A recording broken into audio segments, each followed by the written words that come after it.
हमारी जायदाद है, अल्लाह के नाम पर इसका मालिक अल्लाह है। तुम हमसे छीनना चाह रहे हो। तुम्हारा दिल नहीं भरा 6 दिसंबर से, तुम्हारा दिल नहीं भरा दिल्ली की सड़कों पर हमारे खून की होली खेलने से, तुम्हारा दिल नहीं भरा हमारे बच्चों का एनकाउंटर करने से, तुम्हारा दिल नहीं भरा बुलडोजरों से हमारे घरों को तोड़ने से, तुम्हारा दिल नहीं भरा हमको इस मुल्क की शरीयत खत्म करने का कानून बनाया। अब तुम हमको हमारे वजूद को मिटाना चाहते हो। खुदा की कसम अपने वजूद को मिटने नहीं देंगे इंशाअल्लाह ताला। ऐसी ट्राइब्यूनल का मामला है। ट्राइब्यूनल जो है वक्फ का एक ट्राइब्यूनल होता है। अगर कोई हिंदू भाई ये कहे, मिसाल के तौर पर समझा रहा हूं कि अगर औरंगाबाद में एक जायदाद को वक्फ कर दिया गया तो कैसे वक्फ होती है? गवर्नमेंट का एक सर्वे कमिश्नर होता है, गवर्नमेंट का, महाराष्ट्र सरकार का। वो सर्वे कमिश्नर जाकर देखता है कि भाई ये वाकई में जो वाकिफ है उसकी जायदाद है नहीं। वो जब मुतमईन हो जाता, सर्वे कमिश्नर महाराष्ट्र की सरकार को लेटर लिखता है कि इसका मालिक फला शख्स है, इसको वक्फ किया जा सकता है। महाराष्ट्र की सरकार गजीट इशू करती है और उस गजीट का मुखालिफत मुसलमान 1 साल तक कर सकता है और गैर मुस्लिम कभी भी कर सकता है। अब उसके बाद वो ट्राइब्यूनल को गया। ट्राइब्यूनल में जैसा कि निसार साहब ने बताया कि यहां का डिस्ट्रिक्ट सीनियर जज ट्राइब्यूनल का जज होता है, एक शख्स जिसको इल्म मालूम, उनका तखर्रुर, और एक गवर्नमेंट की तरफ से। अब मोदी जी बोले कि नहीं नहीं नहीं, ये ट्राइब्यूनल का फैसला फाइनल कैसे होगा? फाइनल नहीं हो सकता है। और मोदी जी ने क्या किया? रिटायर्ड डिस्ट्रिक्ट जज और एक रिटायर्ड गवर्नमेंट एम्प्लॉय वो तय करेगा। मेरे भाई, जब आप रेलवेज का ट्राइब्यूनल है, आरसीटी, एनजीटी, एयरपोर्ट का AIT, national waters dispute tribunal NBWDT, national consumers dispute redressal commission, income tax appellate tribunal, national company law tribunal, appellate tribunal for electricity, intellectual property appellate board, CAT, competition appellate tribunal, arm forces debt recovery tribunal, securities appellate tribunal, telecom dispute settlement appellate tribunal. ये सब final है, ये सब final है, मगर हमारा tribunal क्यों नहीं फाइनल होगा? और ये आरएसएस वाले झूठे हैं, बीजेपी वाले झूठे हैं, शिंदे वाले झूठे हैं, कह रहे हैं कि नहीं ये फाइनल कैसे होगा, अपील नहीं होगी। अरे दीवाने, रिवीजन पिटीशन डाला जाता है। ये तमाम 15 ट्राइब्यूनल का डिसीजन फाइनल है। इसके खिलाफ हाई कोर्ट में जब जाते हैं तो रिवीजन जाता है। लाखों करोड़ों केसेस कोर्ट में पेंडिंग है, ट्राइब्यूनल से जल्द फैसला होता है। मगर मोदी जी बोले नहीं, ट्राइब्यूनल फाइनल नहीं होगा, रिवीजन नहीं, अपील, माने फिर अपील सुनना हाई कोर्ट। अच्छा, उसमें हैरत अंगेज बात देखिए, अब ट्राइब्यूनल में केस चलता है। मोदी जी ने कह दिया कि अगर महाराष्ट्र की सरकार यह कानून बनने के बाद ट्राइब्यूनल नहीं बनाती है तो उन्हें डायरेक्ट हाई कोर्ट चले जाना। अगर ट्राइब्यूनल बनाती है, नहीं बनाती है, तो मोदी, महाराष्ट्र की सरकार बोलेगा हिंदू एंडोमेंट ट्राइब्यूनल के पास चले जाओ या किसी और ट्राइब्यूनल के पास चले जाओ। अगर 2 लोग हैं, एक बैठ गए तो उन्हें सुन ले सकते हैं। अभी निसार साहब बता रहे थे, दोनों में झगड़ा हो गया तो क्या होगा? उसका भी कोई प्रोविजन नहीं। यानी अगर आप देखेंगे तो हर तरीके से, हर जाविये से आप देख रहे हैं कि जायदाद को मुसलमानों से छीन लिया जाए। अच्छा, जितने मुतवल्ली हैं, सेक्शन 61 में अगर कलेक्टर मुतवल्ली साहब को लगे, मुतवल्ली ये दरगाह और मस्जिद को बोल दो एक तुम्हारी नहीं है, लिख कर दो जल्दी। अब मुतवल्ली साहब अगर दरगाह और मस्जिद को लिख कर नहीं दिए कि मस्जिद और दरगाह नहीं है, तो कलेक्टर उनको 6 महीने की सजा दे सकता है और 20,000 जुर्माना उन पर लगा सकता है। अब आप बताइए वक्फ कहां बच रहा है इसमें?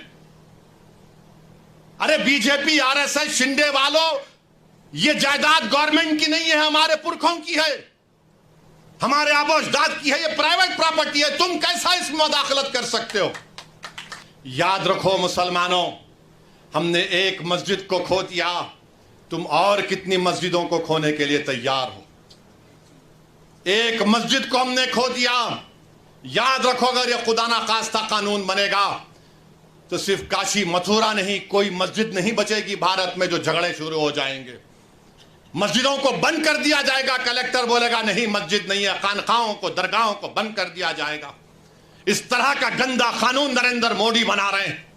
और अजीत पवार का मैंने एक इंटरव्यू पढ़ा अखबार में, उन्होंने कहा कि हम महाराष्ट्र के विकास के लिए मोदी का साथ दे रहे हैं, सेकुलरिज्म पर हम कॉम्प्रोमाइज नहीं करे। तो अजीत पवार, अगर सेकुलरिज्म तुम में जिंदा है तो तुम खुलकर इसकी मुखालिफत करो, बोलो तुम जाकर मोदी को यह कानून गलत है।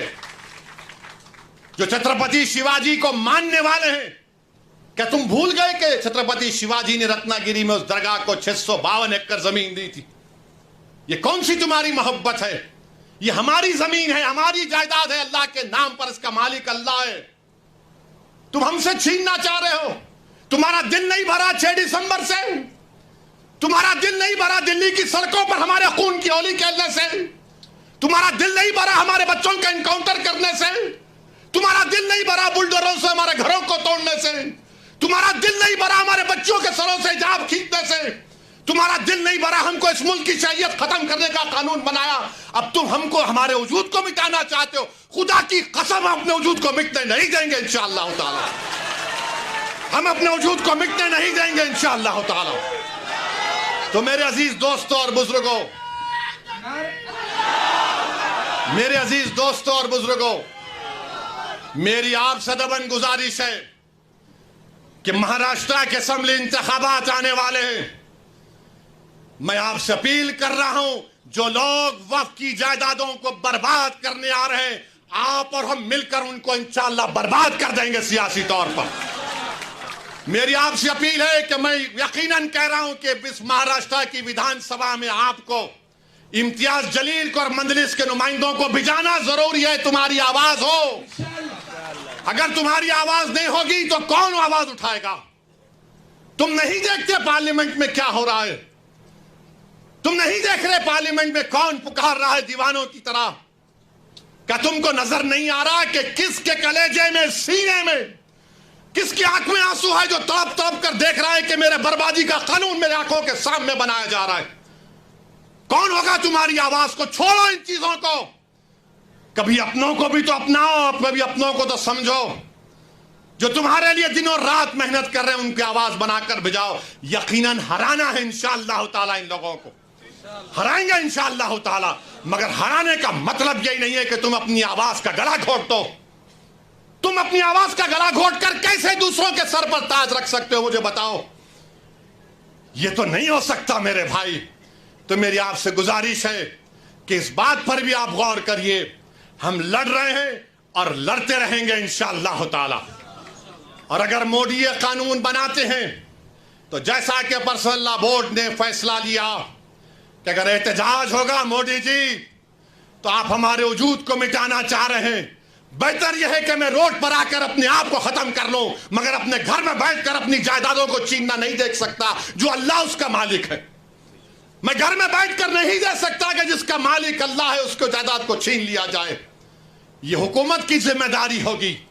आपको अगर कानून बनाना है तो रोजगार दो, कानून बनाना है तो महिलाओं को बचाओ। अरे कैसा हमारा मुल्क हो चुका है कि उज्जैन में बीच सड़क पर, फुटपाथ पर एक जालिम शैतान एक खातून की अस्मत रेजी कर रहा। ये कैसा हमारा देश हो गया है? ये गांधी का मुल्क, ये आजाद का मुल्क, अंबेडकर का मुल्क, कि वो उसका वीडियो निकाल रहा है अस्मत रेजी का। ये कैसा हमारा वतन हो गया है जब हमने अंग्रेजों से कंधे से कंधा मिलाकर जलियांवाला बाग में अपनी जानों को दे दिया। हमने काला पानी की सजाएं हमारे हिंदू भाइयों के साथ काटी। आज एक अशरफ मुनियार को ट्रेन के डब्बे में पीटा जाता है तो कोई उफ नहीं बोलने तैयार। बचाना तो छोड़ो, कोई उफ बोलने के लिए तैयार नहीं है। याद रखो, जब आप अपनी लड़ाई नहीं लड़ेंगे कोई तुम्हारी लड़ाई नहीं लड़ेगा। तुम्हारी लड़ाई तुमको लड़ना पड़ेगा। तुम 70 साल से सोच सोच कर धोखा खा चुके हो कि कोई और हमारी लड़ाई लड़ेगा। नहीं मेरे भाई, तारीख में अगर नाम लिखा जाना है तो यह वक्त है अपनी लड़ाई लड़ने का। यही वक्त है अपने वोट से अपने नुमाइंदों को औरंगाबाद से भिजाने का।